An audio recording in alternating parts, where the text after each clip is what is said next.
Chair, and thank you for the invite to present on the new build limits in the Integrated Resource Plan. By the way, I changed the title. It used to be new build constraints. After some discussion, it seems new build limits.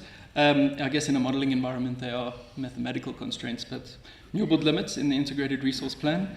And I specifically talk to technology new build limits, not necessarily specific technologies, but of course in the IRP at the moment, at least, the constraints are placed on specific technologies, which I'll talk to.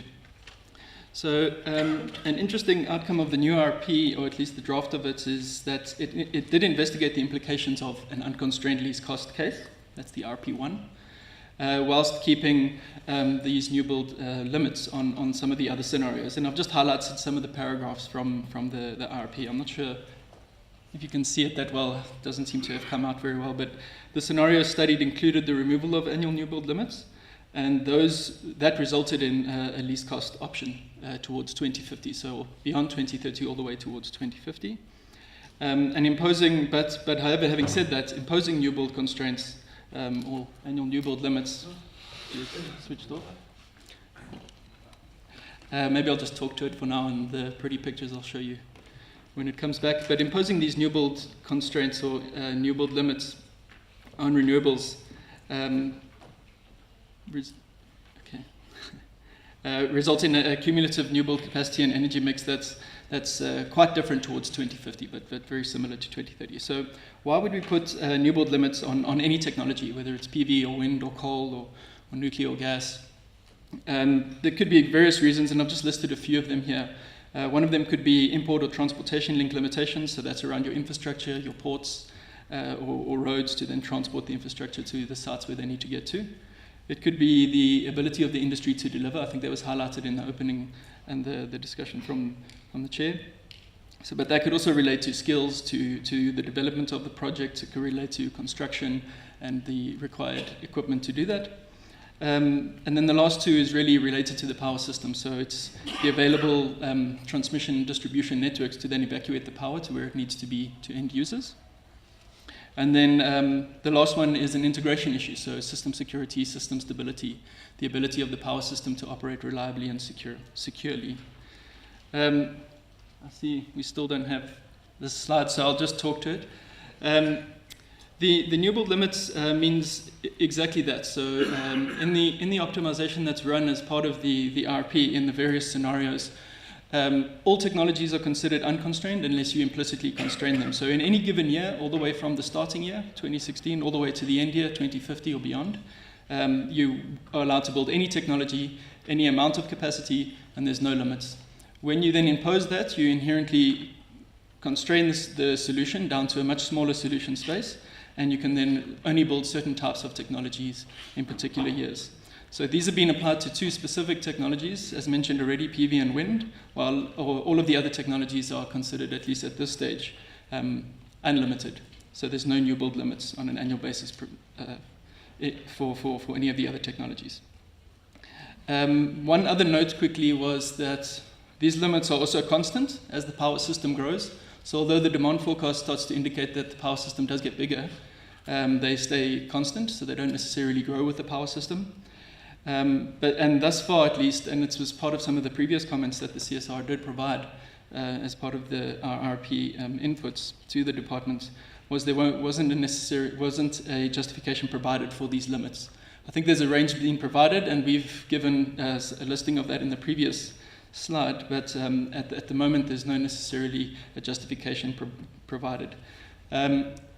Pre-2030 though, it doesn't necessarily make too much of a difference considering the decreased demand forecast. Post-2030 is then when it really starts to make quite a big difference. So now I've got nice pictures that I can look at and no one else can see to explain through what I wanted to say. So I'll try and talk through it, and hopefully you've got your creative thinking caps on and you can imagine what I'm presenting. So I'll talk to solar PV first. Limited to 1,000 megawatts a year annually for perpetuity to 2050. And that results in a move from about 2.5% of peak demand today per year that's allowed to be deployed, down to about 1.7% of peak demand by 2050 that's allowed to be deployed every year. So by 2030, that means that it goes down to about 2.1%, 1.7% by 2050, as I mentioned. For wind, I'll say the same thing, but the 1,600 megawatts for wind means it's about 4% of peak demand today, and or in 2020 at least, and 2.7% of peak demand by 2050. So this picture I really would like to show everyone.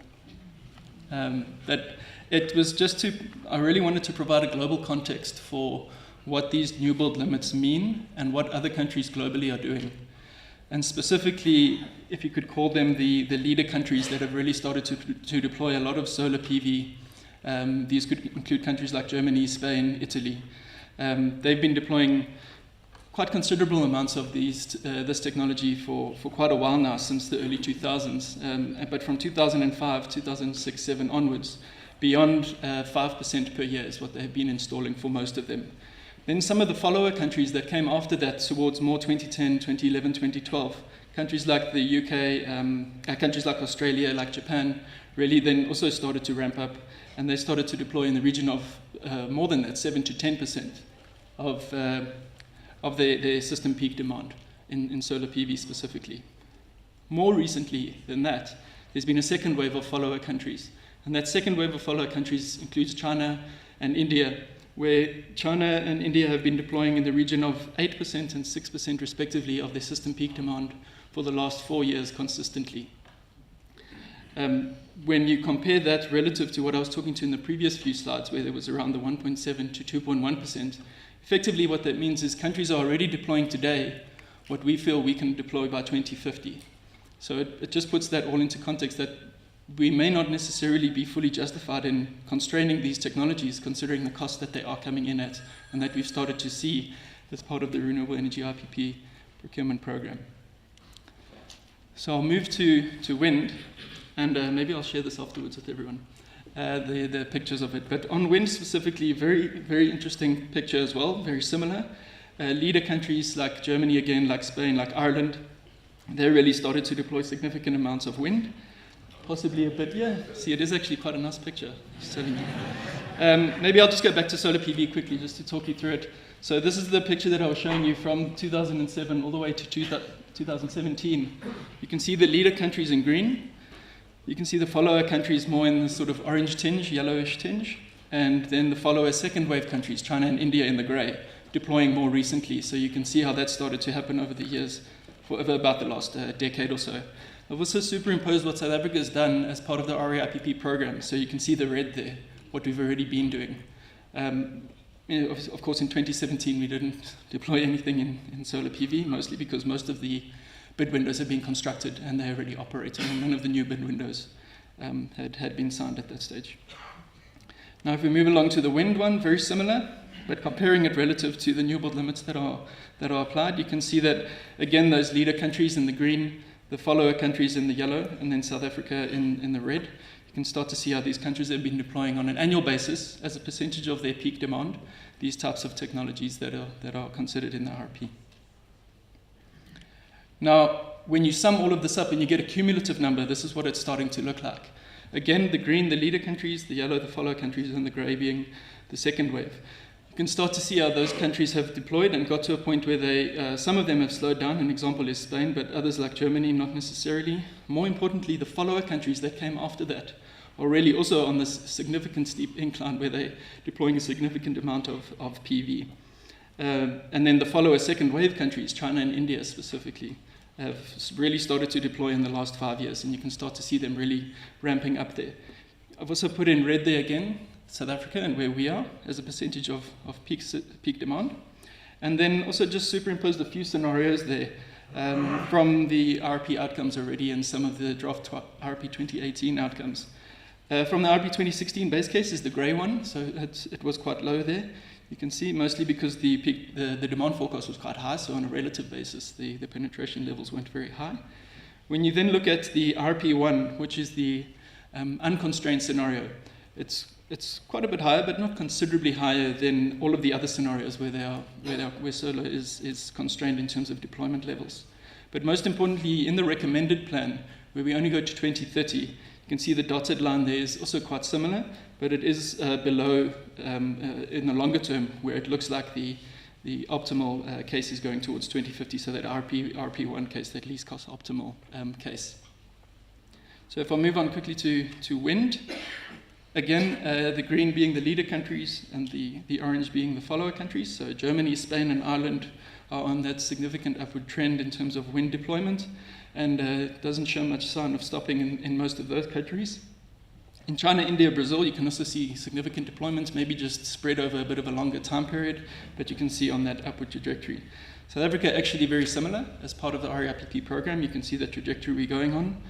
And then I've just superimposed similarly those graphics from solar PV, but related to wind, as part of some of the RP 2018 outcomes. So the RP1 case being that unconstrained one, the pink, is quite considerably higher, specifically beyond 2030. Before 2030, very similar, but beyond that you can start to see significantly more deployment. You can also see the others, so you can see they're also quite similar to what has been recommended. So to 2030, we probably are making some very astute and robust decisions around this deployment, but beyond that, it really starts to become something where these scenarios start to diverge quite considerably. So that's it on new build constraints. Thanks.